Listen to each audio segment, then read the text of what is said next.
Yo, what's up? What's going on? What's good, everybody? That's right. The Boxing Source here is checking in on Wednesday, December 27th, 2023.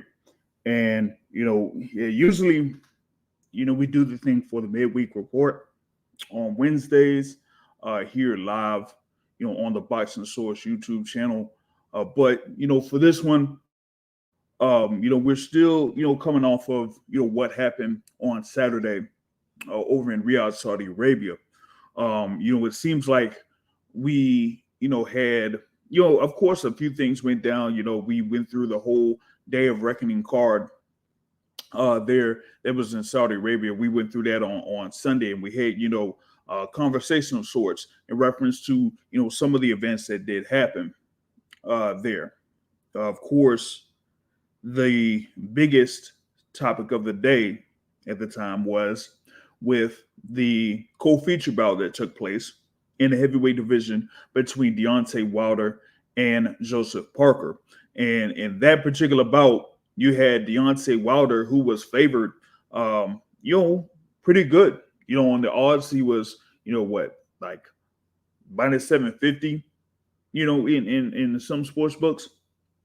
And when it came to the outcome, was favored that Wilder would win by knockout. Like everything else, as far as like a decision in favor of Wilder or a decision or knockout in favor of Joseph Parker, that was just something there where, he that was like less likely in comparison to a knockout victory there for Deontay Wilder. But in a sense, what ended up happening was Joseph Parker had himself a game plan, stuck with that game plan, was able to follow that game plan from a defensive perspective and from an offensive perspective, and was able to win the bout considerably over Deontay Wilder by unanimous decision. For him to, get, it was a pretty big win there. Two scores. Well, not necessarily two scores, but Joseph Parker had 118, 111 on one scorecard, 118, 110 on another scorecard, and one scorecard had it 120 to 108, 12 rounds to 0 in favor of Joseph Parker for him to get his 34th win and to hand Deontay Wilder his third loss of his professional career. But, with that being said, the bigger story after that was it's like, okay, with this, that potential bout between Anthony Joshua and Deontay Wilder was in serious jeopardy because leading into what happened on Saturday was that there was something agreed to for Anthony Joshua and Deontay Wilder to fight on March 9th of next year, given the results of what would happen on Saturday. But with, the whole thing about Deontay Wilder losing his bout to Joseph Parker and losing it by unanimous decision, puts it in huge jeopardy. You know what I mean? You had a lot of comments that happened on one end in reference to the immediate result as, right after the fight, you had Eddie Hearn that had comments about the result from the Wilder versus Parker fight, right? And, it came out there, he was like interviewed by what it was like TNT Sports. And he said that, Wilder lost 120 to 108. He lost every round. And that Wilder, after the fight had his hand up telling the referee that he won the fight, that he's not right. That's the reality. But it was the most one-sided heavyweight fight that, Hearn had seen. He said Wilder had no power in the back end of the fight. And he pretty much like all but dismissed the fight. He said, it's ruined our plans. The future is not Deontay Wilder. That was the thing that stuck out about Eddie Hearn's comments immediately, after the fight there. But, just give me a few seconds here and I'll be right back.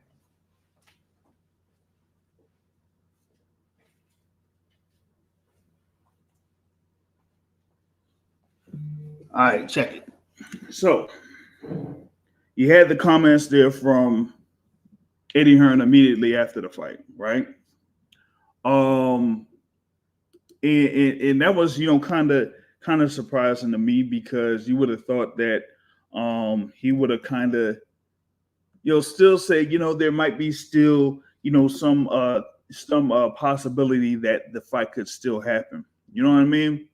But the thing is like when you had that type of momentum going into Saturday, that people were anticipating that Anthony Joshua and Deontay Wilder were going to fight each other. For many years that was like the most anticipated bout in the heavyweight division. Probably more anticipated than what is upcoming with the undisputed title fight between Tyson Fury and Alexander Usyk. And so, folks were just, looking ahead pretty much and saying that, hey, I mean, you have Deontay Wilder, if he beats Parker, and if you had Anthony Joshua beating Otto Wallin, then we would have that fight. But now with that result, it's like, well, we had, we just pretty much like says, hey, that's all but, shut down. You know what I mean? Now, the thing about it is that, even with that result and with Anthony Joshua having the, stoppage victory over Otto Wallin, the thing about it is like, hey, Joshua still said, it could still happen. He didn't, necessarily completely dismiss the fight in comparison to his promoter, Eddie Hearn. He basically said that, him and Wilder could still get it on. He said, after the fight, he pretty much said that, him and Wilder could still get it on. He said that, he feels like he's a massive threat and that Wilder is a threat and that, it still could do amazing numbers for that particular fight. But he said that he left it open to, his team to make the decision. But he said he's down to fight, anyone, whenever, and whoever. You know what I mean?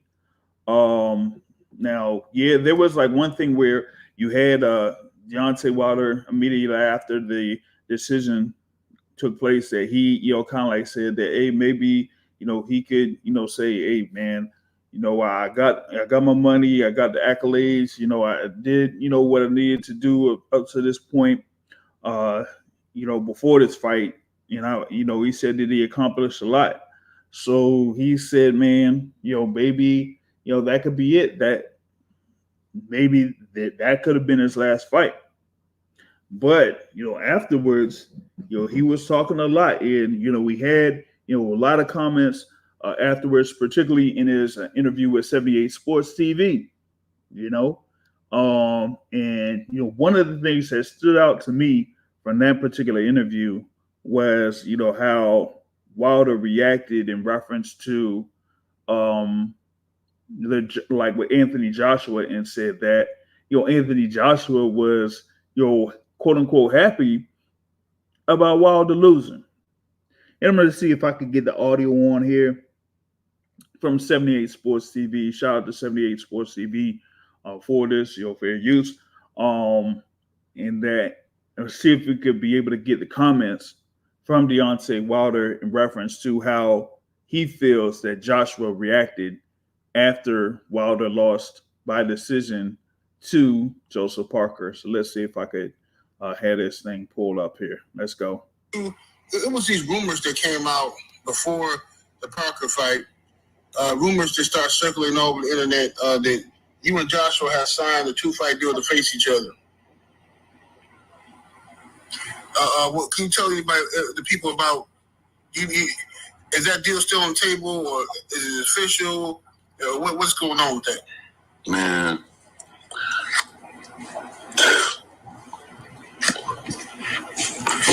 it's so, man, it just, I pause because it's so much going on, man. They really don't want that fight, man. No, they don't.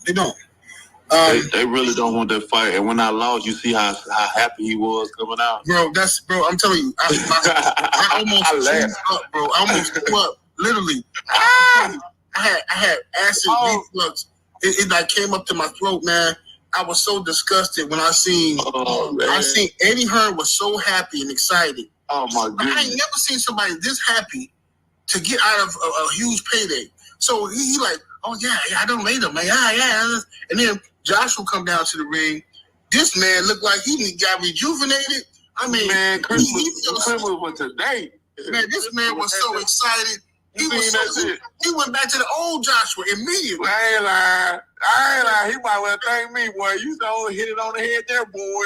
That man said the coast is clear. I ain't lying.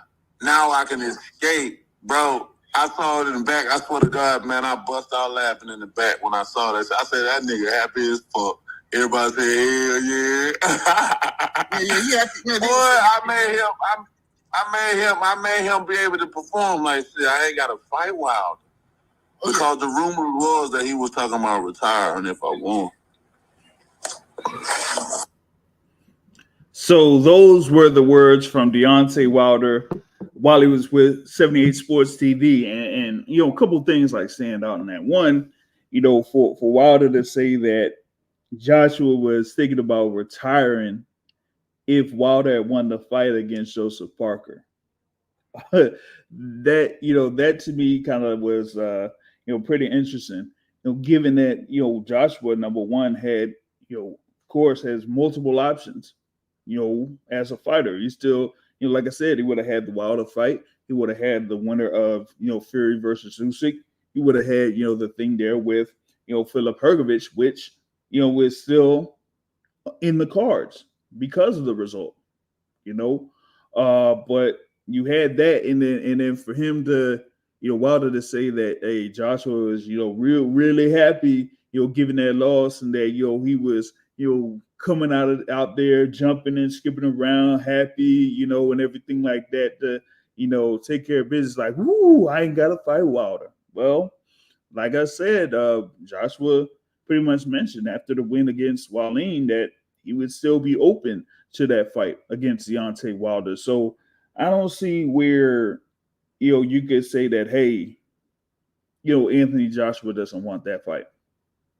I just don't see where that is, especially given that, you know, even now, still, that's still a fight that a number of fight fans are interested in, you know.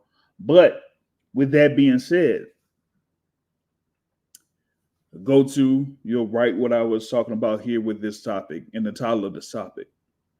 And that is why Deontay Wilder should not fight Anthony Joshua next, right? So I'm going to see if I can break this down with a few reasons, go down this list here real quick and say, you know, why Wilder should not fight Anthony Joshua next, okay? Well, number one, of course, is the obvious. It's because of the loss to Joseph Parker. But we'll break it down. Now, the thing with Joseph Parker is he is a, you know, great heavyweight contender. You know, very, very good former WBO heavyweight champion. You know, had a good record, had a win over Andy Ruiz Jr., you know, to win the WBO title. Had defended it a couple of times before losing it to Anthony Joshua. Okay. Now, pretty much like after that,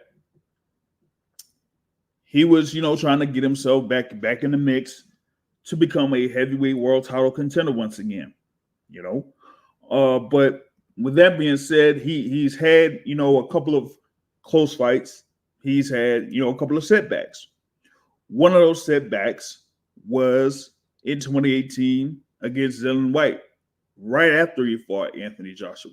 So it took him like 4 months for him to get back in the mix, or back in the ring. And then he lost by unanimous decision to Dylan White, you know, who at the time was supposed to be one of those other top contenders in the heavyweight division. But ever since then, we've seen what happened with Dylan White get knocked out by Alexander Povetkin, and hasn't really been much of a factor since.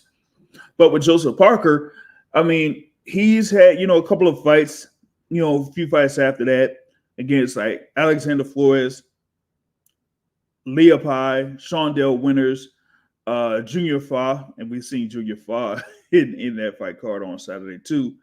And he had 2 fights with Derek Chisora, 2 decision fights before losing to Joe Joyce and getting stopped by Joe Joyce. And Joe Joyce pretty much beat him up en route to that knockout. So while Joseph Parker, has a, fairly impressive record, as far as like him, being a serious contender for, the heavyweight title, that fight against Joe Joyce really like had a major setback for him. So if you had considered like Joseph Parker to be someone that could, fight like a Tyson Fury or Alexander Usyk or Anthony Joshua again, or, Zhilei Zhang, not very many people would kind of like consider him to be, a favorite in any of those matchups. And they didn't consider him to be a favorite against Deontay Wilder. But with what Joseph Parker was doing over the course of the year, having 3 fights, getting 3 fights in this year, particularly having a fight, 2 months ago against Simon King. That kind of like had him be, sharp, being in the ring, getting back in the gym, then back in the ring, keeping him sharp, getting his timing down, getting his, strategy down, getting him to be comfortable in the ring. While Deontay Wilder, over the course of this year, what was he waiting for? He was waiting for a fight against Andy Ruiz Jr. in that they were trying to get that fight solidified or locked down, saying that could have been a WBC eliminator bout. And what was it? That was like in February. Then March passed, then April passed, May, June, July, nothing done. So by that time, you would have thought that, hey, maybe Wilder could just move on and just have another fight in the interim. Have something like, a filler fight like he had there with a feature bout against Robert Helenius last year. But he didn't have that. And when you're at the stage of your career like Deontay Wilder is, you got to be able to stay sharp in the ring.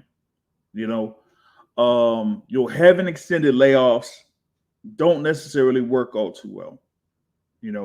Yes, he had those fights against Tyson Fury, 1 fight a year, 1 fight in 2020, 1 fight in 2021, and then the fight against Robert Helenius in 2022, where it was just 1 round. Okay. But you still got to be able to be sharp, especially in the heavyweight division when you had like an extended career. What has it been like? 11 years now? Pretty much more than that. Much more than that. It's 15 years. 15 years as a pro. That's Deontay Wilder right now. 15 years. So you got to be able to stay sharp. Like being in the gym and working out in the gym is one thing. But, just being able to stay sharp and be able to strategize against a guy, even at the level of Joseph Parker, you got to be able to stay sharp. And in this particular bout, you didn't really see that at all against Joseph Parker. You seen it. You seen the timing off. You seen his, his defense not really that good.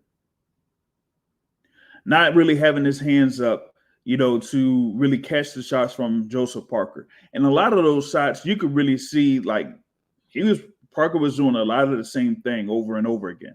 It was just that the way that Wilder was reacting to it just didn't work well at all. Him moving backwards, him not throwing shots while moving backwards, and when he did throw, it seemed very predictable. And you can't have that against a guy with the experience level like Joseph Parker has. So with that being said, you when you anticipate shots coming at you, is different than when you say, you know what, I know this is coming, but I'm going to throw something. And the thing with Deontay Wilder is, at least on paper, against Joseph Parker, he should have been a quicker fighter. He should have been able to, not worry about the right hand coming from Joseph Parker as long as he threw his right hand and he was faster with his right hand. But you didn't see that from him. So when you have that type of thing going on, that's like an issue where you like kind of say, hey man, my timing is gone, and like you were saying, man, he's like, the excitement is gone, the like the dog in me is not there, or whatever it is. But my thing was with Wilder going into the fight against Joseph Parker, you knew what was ahead of you. You knew that if you had this fight, you knew that if you were able to perform well, that that Anthony Joshua fight was going to be right there waiting for you, or that more big money fights were going to be right there waiting for you in 2024. Before this fight, you were saying, hey, you know what? I'm going to, work as far as like getting my way back to being a world champion again. So that should have been your motivation. But it just didn't seem like that. You didn't see any urgency out of Deontay Wilder over the course of this bout. 12 rounds. And where did you see, urgency there? The only urgency that probably some people saw in this fight against Joseph Parker was after he got hit with significant shots by Joseph Parker. And then he reacted to it. But outside of that, like, if you know what's on the line, you got to get after it. And you really didn't see that type of fire out of Deontay Wilder in this. Now, if you looked at the cover photo for this thing here, in that background, you see Deontay Wilder there in the corner, and it just looked like he looked, I wouldn't necessarily say dazed, but it kind of like looked disinterested or something like that. Like he wasn't really into it. I want to see if I could put this thing on the screen, man. I want to see if I could put it on the screen, because if you look at him, it just didn't look like he looked all too well, man. And it was just like he was out of it. Like look, you have Malik Scott there, you have JD's there, you have his assistants there with him in the corner, but he's just sitting there, just looking downward. It's not like he's seeming like he's attentive to Malik Scott. Like if Malik Scott was giving him instructions, it's not like he's looking right at him and being attentive and actively responding to what Malik Scott would be saying. It just looked like he was just like, okay, I'm here and I'm gonna just get through this. I'm here and I'm gonna do what I need to do to try to get through this particular fight. But you just didn't see any urgency. You didn't really see that many adjustments from Deontay Wilder over the course of that fight against Joseph Parker. And the thing that concerned me the most in this fight was how he responded to the punches that were landed on him. It was almost like he was just temporarily out of it. And to have like a fight of that magnitude there with Joseph Parker, and if you want to turn around and have another fight of that magnitude against Anthony Joshua, where it would be similar to Parker in that he's had a multitude of fights before getting into the ring, potentially against Deontay Wilder.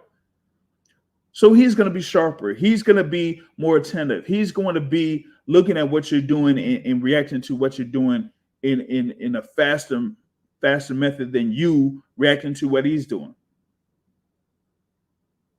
He's going to have more urgency in there in the ring. And, for me, with Joshua's style, Joshua is more of a combination puncher, concussive style puncher when he lands up top.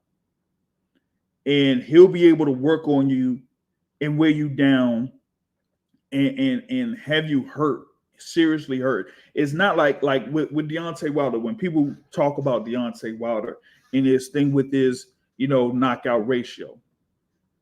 That's what he has. He has a knockout ratio in that a lot of times when he hits you and it lands, you go down. So, like you said, with the fight against Robert Helenius, right? One punch down. With his fight against Artur Spilka, one punch down. With his fight against Dominic Brazil, one punch down. That's it. It's not like an accumulation of punches. Like in the rematch against, what it was, Luis Ortiz, right? One punch down. So he has that concussive power. Yes, that'll knock you down. But with Anthony Joshua, combination punching, you even seen that against Otto Wallin. He landed like what it was, an uppercut and a hook that like really staggered Otto Wallin, where he stunned Otto Wallin and then he tried to work on him in order to try to knock him down. You've seen it there in this fight against Vladimir Klitschko. Big punches that, will stun you and then a combination puts you down. Did it against Alexander Povetkin. Did it against Kubrat Pulev. So you're going to be going through a multitude of rounds where if Joshua lands clean on you, those are going to be concussive punches.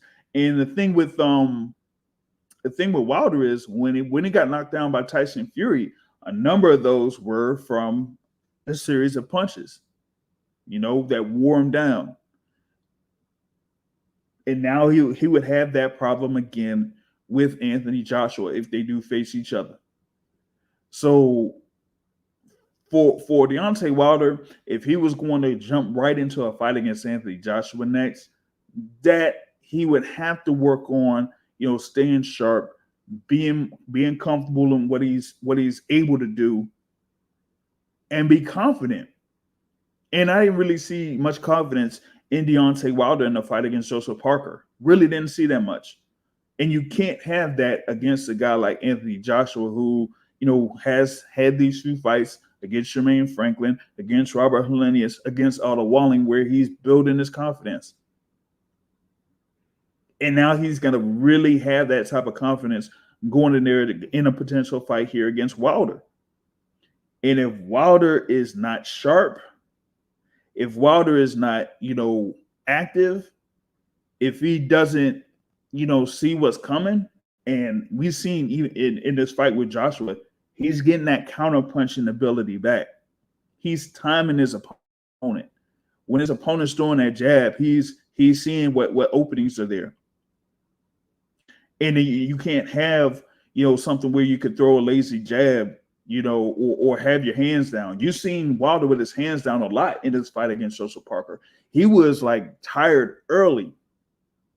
He was like breathing out of his mouth early in this fight against Joseph Parker. You can't have that against someone like Anthony Joshua. I'm sorry, you just can't. Just being straight up. He has to, be able to try to be more confident in what he can do. And I didn't really see that from him in this fight against Joseph Parker. And that level of confidence against Anthony Joshua, I'm sorry, it won't cut it. So, that to me was like the main reason why I just don't feel like that Wilder should fight Anthony Joshua next. He just doesn't have the he's not sharp at all. He's not sharp at all. At least we didn't see that in this Parker fight. Like we didn't really expect that against Joseph Parker. We did, and that's what we had. So you have that, with Wilder not being sharp against Joseph Parker, timing way off, his defensive awareness not there, leaning back a lot. He was leaning back a lot to try to get away from the shots from Joseph Parker. And a lot of times that he leaned back, he was like on the rope. So he really couldn't, try to get completely away from a number of those shots from Parker.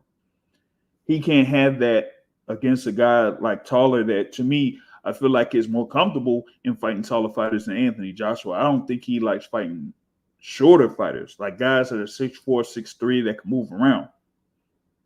Guys that are around 6'5", 6'6", or in Wilder's case, 6'7", that are right there in front of him. He likes those type of guys. Like you seen the difference between like say here with Otto Wallin, Alexander Usyk, Alexander Povetkin when it comes to southpaws. Povetkin has herky jerky movement as a southpaw, so that's how that threw away the timing of Anthony Joshua early in that fight before he was able to adjust. Alexander Usyk, faster, move in and out of the pocket, have his lead foot on the outside of Anthony Joshua, pretty much for most of those fights. Really gave Anthony Joshua trouble. Otto Wallin, completely different. Right there in front of him, not really, there to like be very quick. And like every time that you had Joshua countering, Otto Wallin paused. So you're gonna give the opportunity for Anthony Joshua to land more combinations. Now here going against an orthodox fighter in Deontay Wilder, if you have that type of opportunity like Joshua has, he waits for you to throw your shots. Now, is Wilder like a counterpuncher of sorts? Yeah, pretty much. But if there's times where he feels like he looks like he has an opening and he'll try to throw the jab and then come forward with the right hand, yeah, that might not be a good look because he'll leave himself open to a right hand counter too. So for Wilder, I feel like he needs a couple of fights in order to be sharp and stay sharp. There are people that were suggesting, him probably fighting Hellenius again, like how he fought Bermane Stiverne in a rematch, that maybe he should fight Hellenius again, or, like how he fought Luis Ortiz in a rematch. There's other fighters that maybe Wilder could fight still that could get him to, sharpen up his skills. But this is a heavyweight division. I mean, you really have to be as active as possible, man. You got to be as active as possible. And I feel like that inactivity that Wilder had from last October up until now, that's a huge factor. Chasing the fight with Andy Ruiz Jr., like that kind of like really, had him down. I mean, if he would have had like some type of backup plan to not securing the Andy Ruiz Jr. fight by a certain time, maybe that could have worked out for him. But they weren't able to necessarily do that. So now it's like he has his fight against Joseph Parker. Now he goes into the following year. Do we still have that fight with Joshua on March 9th? Who knows? Eddie Hearn's pretty much dismissing it. Anthony Joshua says it's still possible. If the interest is there, if the money is there, enough money is there, then maybe they should still go through with it. I just don't feel like it should go through in Deontay Wilder's case. I'm just being straight up with that.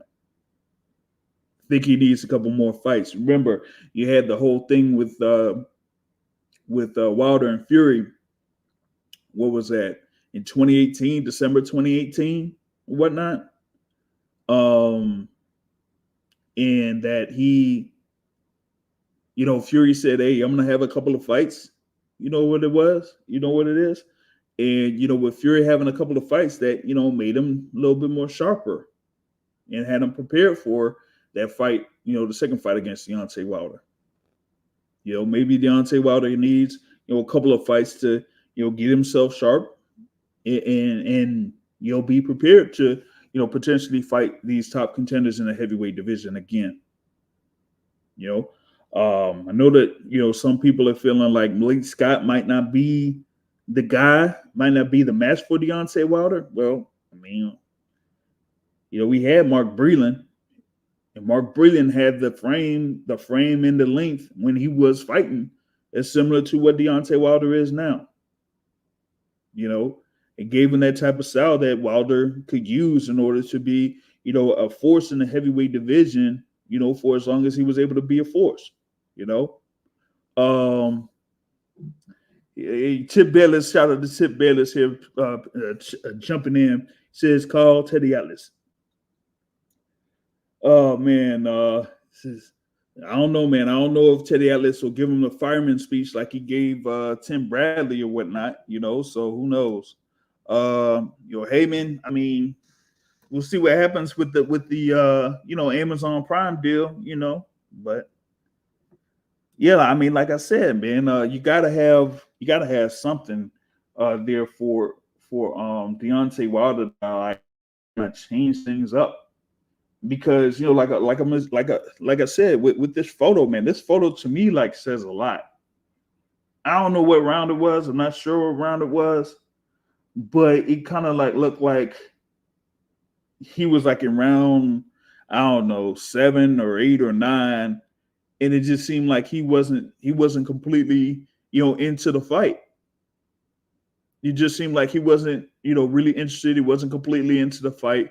He wasn't very urgent. He wasn't very active. He didn't really have the fire, as he said. He said he didn't have the fire. But for me, like with a lot of the stuff that's on the line, with a lot of the stuff that that that you're trying to do, and you give out a performance like that, like who would have thought that Deontay Wilder would have had a 12-round bout where he loses every single round on the scorecards? Who would have thought that? Oh, real quick, who you said? Let me say Brian Carlos Casano. It's like hold on. Let's see what's happening because Casano has been out of the game for a good little bit, man. He ain't been in there since his knockout loss to Jamel Charlo. You know what I'm saying? But back to this whole thing there, man. Yeah, like this doesn't seem like Wilder was very interested, and I know what his comments were to 78 Sports TV. Probably had a few more comments after that. And it's like, what is it? It's kind of like how he reacted to the first loss to Tyson Fury. That's what it's looking like. It's looking like he's reacting to this like he reacted to the first loss with Tyson Fury, because it seems like it's a factor of like, I'm shocked that I lost. Even like immediately after the fight, it's similar. It's like he said, things weren't clicking for me. It wasn't all there and everything like that. And then immediately after that, he was like, it's almost like seeming like he couldn't believe that he lost. Like there had to be some other reason that he lost the fight, and that it wasn't really him. It almost seems like that now. Hopefully it's not. Um What? Wait, whoa, whoa, whoa, whoa, whoa. Hold on. Tip, you can't be serious, man. Hold on. For those like it's a word on the street that homeboys may be fighting Brian Carlos Castano. Asked who it be. It said one time. What? No, man. You what? No, yo, come on, son. You serious? Keith Thurman against Brian Castano? What happened to Iamana Stanionis, man? Oh, come on, yo. Okay. I don't know, man. I don't know. I might have to hit up, a few folks, man, and they could get me some information, because that would be something out of left field. You know what I'm saying? But back to it, man. Yeah, Wilder just in the ring, he just didn't look all too hot. And it's one thing to you'll have the thing where you're in the gym, you're doing things in the gym, you look like you're having fun and everything like that. But how you prepare for fights, they show once you're in the ring. You know, they show once you get in there and you fight the guys that you're fighting, depending on what your level is, you know. And Wilder, particularly early in the fight, you really didn't see that much activity from him. The level of what it was, the level of activity coming from him, well, even coming from Joseph Parker, wasn't really that much either. But it was just more about Parker reacting to what Deontay Wilder was doing, and Wilder wasn't really doing that much over the course of 12 rounds. He wasn't really doing that much, and you expect something from like Deontay Wilder, and the certain level of fighter that he could be or he is, that he would do more, but he wasn't able to do that. He wasn't able to do that much over the course of those rounds, and just to bring it back up for me, my concern wasn't how he was doing offensively. My concern was how he was reacting defensively to what Joseph Parker was doing. And Joseph Parker, is a a solid puncher. 33. He up to that point, 33 wins, 23 of those wins, by way of knockout. You know what I'm saying? But for me, how I view things sometimes, especially when it comes to knockouts, is one, like, how many actual knockouts do you have in comparison to like a stoppage where the fighter doesn't come out for the next round, or a technical knockout where it could be an accumulation of punches. You know what I mean? And for Joseph Parker, he has a number of fights where it's TKOs. So it could probably be, where he just beats up his opponents to the level where they just don't continue. You know what I mean? But outside of that, like as far as like complete knockouts, really doesn't have that many in comparison to the total that they say KO victories he has in 23. But I guess to this particular point, it was enough to really have Deontay Wilder be very, very apprehensive. Very apprehensive, and not be very confident in the right hand that he has.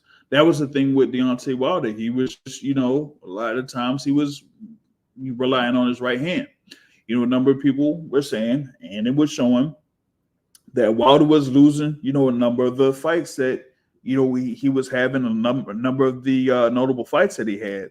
But he still had the right hand and was able to, get him back where he was able to win the fight. And so that's what it was. It was that he was, losing some of these fights, and then his right hand was basically the equalizer for it, and that's what happened. But up to a certain point, if you don't mix up, what you're able to do, if you don't mix up your offense, if you don't, set up traps, people are going to figure you out. And Joseph Parker was able to figure out Deontay Wilder on Saturday. And, with that being said, you didn't really have any type of adjustment from Deontay Wilder. No one had any type of adjustment, for Parker. And the only thing that you really saw from Deontay Wilder was something where he tried to fight back after, being hit by a shot from Joseph Parker. While Joseph Parker was, doing foot feints and shuffling and things like that, Wilder had to react to it. And he reacted by leaning back instead of being confident in that right hand and shooting down the pipe. And that's something where, that's, one, that's a timing issue. That's a confidence issue. And that's something where it's just where I just feel like he doesn't feel like he's completely into it. I don't. Um, even if they had this fight with Anthony Joshua, there's just something where it just feels like he just don't have that motivation anymore. He feels like he got the money. He got the money for the Tyson Fury fights, the two Tyson Fury fights. He got a good little bag for the fight against Robert Helenius. He got a good little bag for that fight against Dominic Brazil. You got good money for that second Luis Ortiz fight. So he's built up a good little amount of bank. And sometimes when you have that, and that's what you're really in the business for, and like you said, you made a name by defending the WBC title for over 10 times, then that could be it for you. That could be your legacy, you know. But after having this type of a fight, like I said, it is different when you lose, like how Deontay Wilder lost against Tyson Fury in his last fight was completely different than how we lost here against Joseph Parker. Clearly. Because in that Tyson Fury fight, that third one, after him getting knocked down, he did score a couple of knockdowns, yes. But after him getting knocked down a few times, he still was fighting like he had the effort, like he could still win the fight. Think like in that 9th or 10th round or whatever it is, after getting knocked down a couple of times, he was still throwing and still landing good enough to temporarily stop the momentum of Tyson Fury coming forward. It was just that his stamina was just gone by rounds 10 and round 11 for Tyson Fury to eventually stop him. But at least he fought up until the very end in that one and made a consistent effort to try to win in that fight. You really didn't see that much here in this fight against Joseph Parker, which to me just says he's not completely into it. And it's one thing to talk the game and everything like that, but like I said before, the ring don't really lie to you as far as preparation is concerned. The ring doesn't lie to you. If you ain't prepared all too well, if you weren't all too sharp in camp, if you really didn't put in that effort in camp, it will show in the ring. And I know that he says that like he's had like a great relationship with Malik Scott in the camp. He has JD's there, has been his manager ever since he started his career. He's had a couple of other guys in there that's been in there from a good little while. Tay Jones has been in his corner for a long time, but it's just something within him that kind of like signals that he doesn't feel like he really needs to do it that much longer. And it almost seems like he really didn't want to do it anymore. And yeah, going back to what he was saying with 78 Sports TV, I get it. But it's different when you've made that money, especially when that was your main goal. When you got into the game, that was your main goal. And do this. I know, what was it? Tyson Fury, like kind of like said a couple of times with Deontay Wilder, was like Tyson Fury said like he's different because boxing, this is what he's been doing. Deontay Wilder, this came to him because the whole basketball thing didn't quite work out for him. So just took up boxing and became very successful with it, to the standard. But when you're going up against guys like this that really live it, like it's completely different. And so do I feel like Wilder really has that type of motivation here anymore. I'm not too sure. We'll see, man. But like I said, like him fighting Joshua next, I really don't feel like that's a good look. I really don't feel like that's a good move. We seen what these other fighters have done. After you know after significant losses or big losses or whatever it is, they've kind of like did what they needed to do in order to build themselves back, try to get themselves sharp before getting into a high level, or high profile fight. And Joshua pretty much did that here this year. 3 fights. Franklin, decision.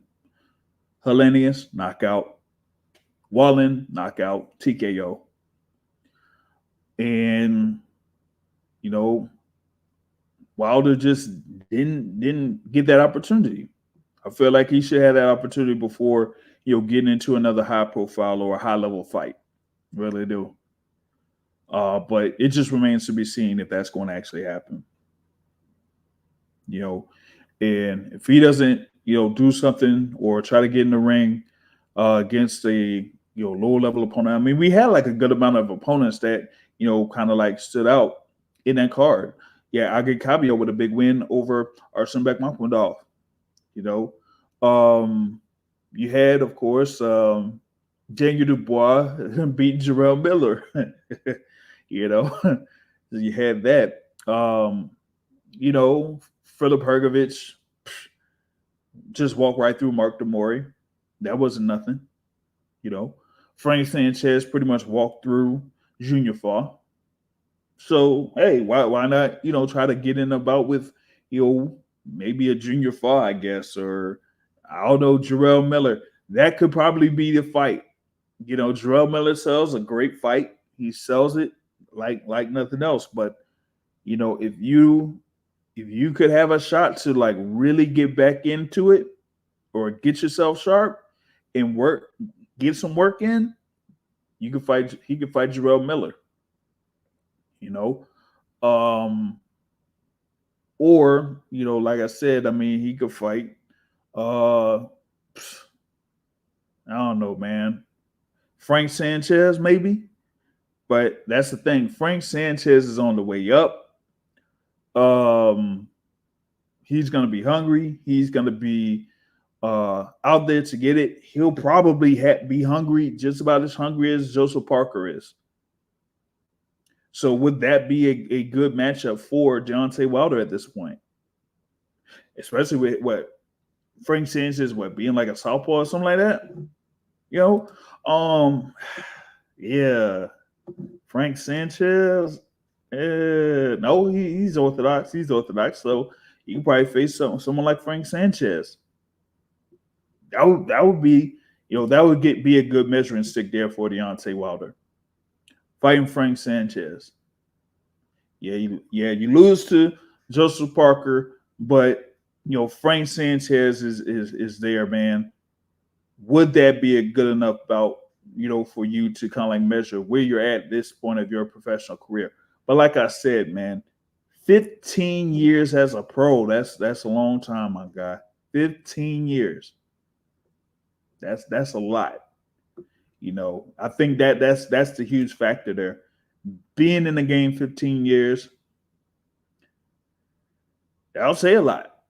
Family, families, having a family, raising a family, and being there for them, that'll be a factor.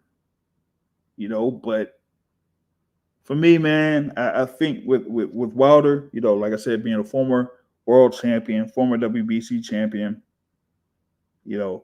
those 2 knockout losses, 2 stoppage losses to Tyson Fury were a huge factor. And I think, him having those 2 losses, particularly the last one, was something that really kind of like stuck out to him. And you kind of like seen those type of elements in this fight against Joseph Parker. And fighting guys that are like big punchers. I know Tyson Fury isn't, known as a big puncher, but he was able to do enough work on Deontay Wilder to really do some damage to him.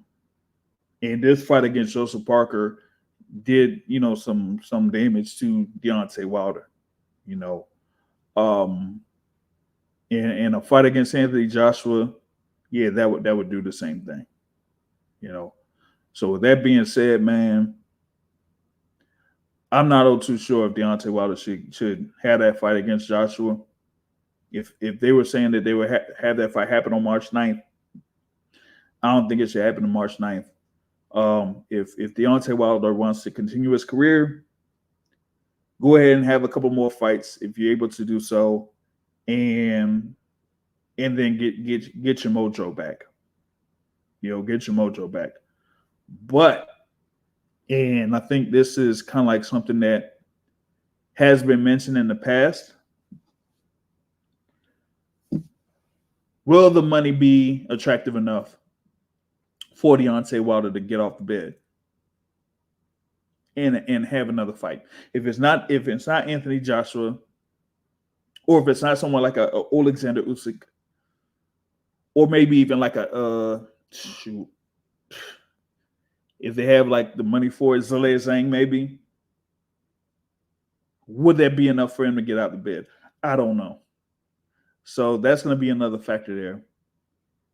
If the money ain't right, he probably ain't getting off the bed. That whole thing with him and Andrew Ruiz Jr., that's probably out of the cards now. So there's only about a few other potential bouts that he could have that are, as I say, high profile. But if it's not those guys, will he be able to just say, hey, yeah, I'll get back in the ring with the guys that I suggest as potential opponents? You know what I'm saying? That's the thing, man. Sports Prediction 101, what's going on with you, man? Is he back with they offered $12.5 million, and right now if they fought, this goes back to what was that, 2018? Yeah, I think that was 2018 or something like that. I think that was it. Yeah, because Joshua had that first fight against Luis Ortiz at Barclays Center. He was able to stop Luis Ortiz. That was at that fight, Barclays Center. And they had, pretty much like offered at 12.5, But yeah, I mean, me personally, man, I felt like Joshua was a better fighter, from then and from now. But, like I said, right now, after all of the fights that has happened, particularly with Deontay Wilder, him losing by stoppage twice to Tyson Fury, and then having this bout against Joseph Parker, where all three judges gave Joseph Parker at least 10 rounds, and one judge gave him all 12. That was just something there that I was kind of surprised about. I picked Wilder to win that fight. I picked Wilder to win by knockout. I thought that he would have had enough to defeat Joseph Parker and to stop him. But his effort over the course of those 12 rounds was just like it wasn't there. Like he wasn't really in there. So that's why I feel like him facing Joshua next is really not a good move, not for either party. I really don't think it's a good move for either party. You really that's just something, I just really didn't think that would be also good for him. Pro Sports Prediction 101 said he originally predicted Joshua to lose to Wallin. Definitely was wrong on that one. I didn't think that Wallin was going to beat him. I didn't think so. Earlier on this thing I said with Joshua was like he's faced, of course, multiple guys with a southpaw stance. He faced Alexander Povetkin with the southpaw stance. He faced, of course, Alexander Usyk twice with the southpaw stance. The difference between those two fighters and Otto Wallin is those two fighters had a better style as far as movement is concerned in comparison to Otto Wallin. I think Wallin was, kind of like taller than those two, but doesn't really move as well as those two. Not from his feet or his upper body. He really doesn't move all too well. Um, but yeah, I just didn't feel like Wallin was gonna be the guy to like really beat Anthony Joshua because given what Joshua was doing over the course of the year, he was getting himself more comfortable as far as like throwing punches, throwing combinations, and being more confident in what he is doing. And I really didn't feel like Wallin had the volume to overwhelm Anthony Joshua going into the fight. You but yeah, back to sports prediction 101. He picked Wilder. I mean, excuse me, Parker to win over Wilder. Did you feel like sports prediction 101? With that prediction, did you feel like it was because of the activity from both fighters? Like I said, Parker had already had 3 fights in 2023 before this fight against Deontay Wilder, while Wilder was chasing that fight with Andy Ruiz Jr. for the majority of the year.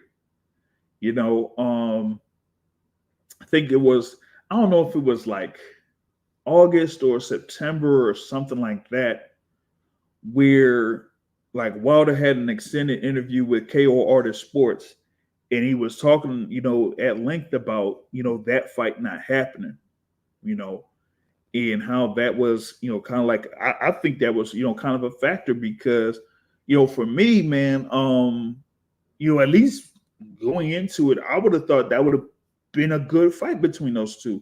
Particularly with Ruiz, I don't think Ruiz is a mover. He's not really a mover like Parker is, but he would be able to, kind of like give Wilder something to, react to. But, you know, like the thing with Andrew Ruiz Jr., he didn't really have that many fights, going into this year either. What was his last fight against Luis Ortiz? So it wasn't like, Andy Ruiz Jr. was, kind of like, fresh off of, something. So I would have felt like,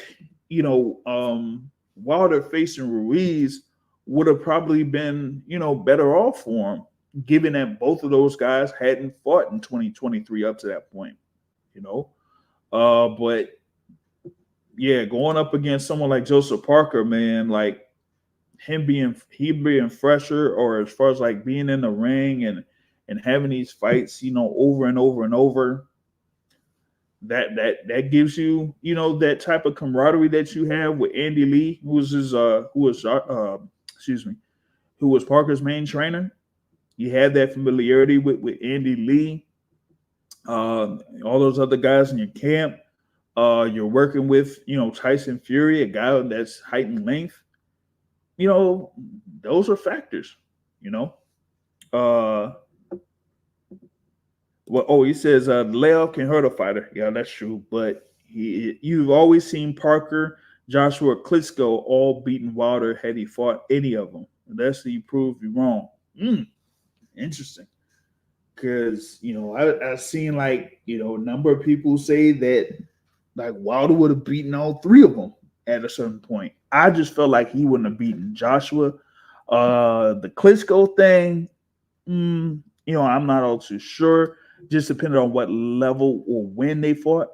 You had the whole thing that was going on between, Wilder and Klitschko with Shelly Finkel. So Shelly Finkel had managed both of those fighters, so he really wasn't all too interested in matching those two up against each other, even though like Wilder was really interested at one point in fighting Klitschko, but yeah, Shelly Finkel wasn't all too excited about doing that. That's why you kind of like ended up having Vladimir Klitschko facing Anthony Joshua, because one, he didn't feel like matching up those two guys, Wilder and Klitschko, and 2, he felt like he wanted to see about getting Klitschko to beat Joshua and get Joshua out of the paint early, but of course that didn't happen.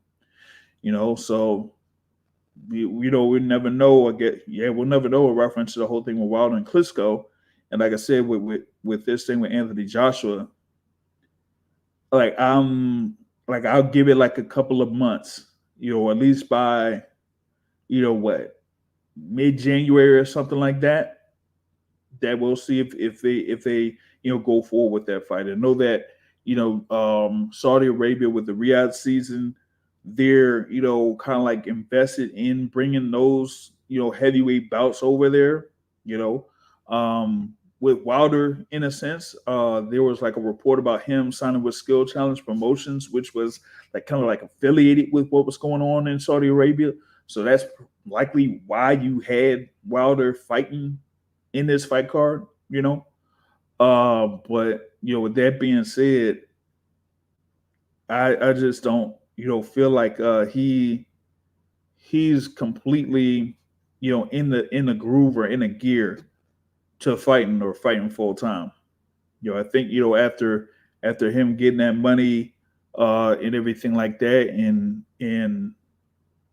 and how things kind of like went after the Fury fight, he's kind of like he said, he's at peace. Those are his words. He's at peace. And I felt like I'm telling y'all, it's kind of different seeing this type of Wilder, man. I mean, yeah, you hear the whole thing about him having that confidence and the bomb squad and everything like that, but kind of like seeing him outside of the ring or after the fights are over, like he has like a different type of mentality. Like, like it's almost like he really doesn't like to be around the business of boxing anymore. And he even said that like after the fight that he had against Hellenius, he really wasn't all too hot about, being around the business of boxing, but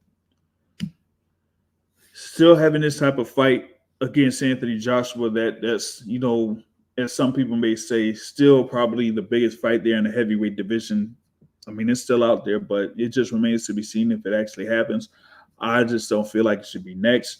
They should like wait it out, like have Wilder have a couple of fights, 1 or 2 fights maybe before that fight takes place.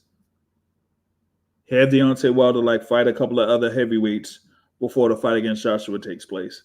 Like, if you can, delay it until next October or something, but try to have it here around like March, coming right off of this type of performance. Nah. You have to be right back in the gym.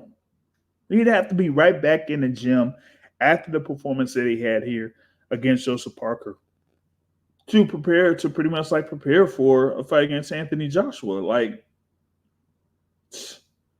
man, it ain't what, 2 months, man. That would be another 2 months. You would be right back in the gym. That's like 10 or 12 weeks or something like that. Maybe. If you're gonna fight on March 9th. It's 12 weeks.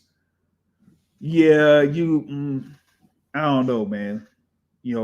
First you gotta see like how you're feeling, if you're, medically cleared, if you're, all your health is intact and everything like that, before getting yourself right back in the gym to have a fight of this magnitude.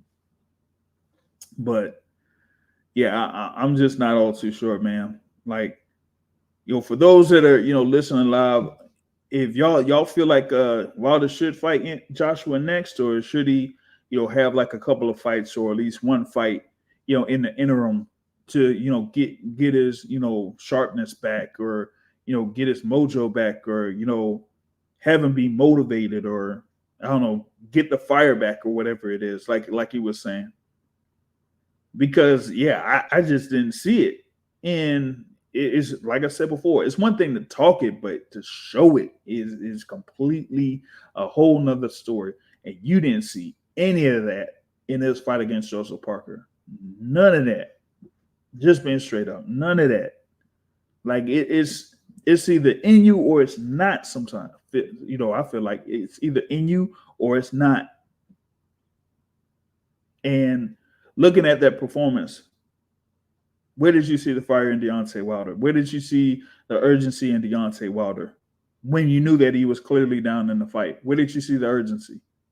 You didn't see. You only saw like a couple of things happen, and then after that, it just went back down. It was almost like, he went to survival mode of sorts. So